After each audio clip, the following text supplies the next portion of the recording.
Astronomers using NASA's Hubble Space Telescope have found a jet propelled through space at nearly the speed of light by the titanic collision between two neutron stars, which are the collapsed cores of massive supergiant stars.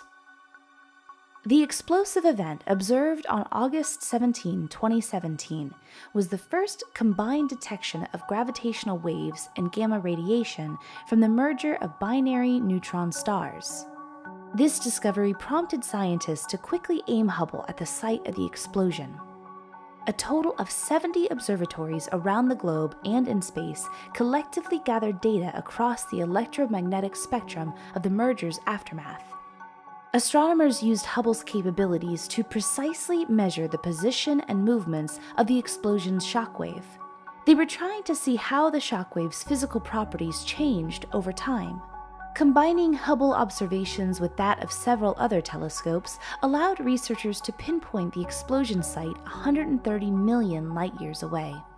The data suggests the blast shockwaves traveled along a narrow beam confined by powerful magnetic fields. The resulting jet smashed into and swept up material in the surrounding interstellar medium. This material included a mass radiation through which the jet emerged.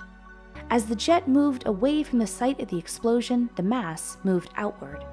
This work paves the way for more precise studies of neutron star mergers. More observations like this one help us understand more about the universe.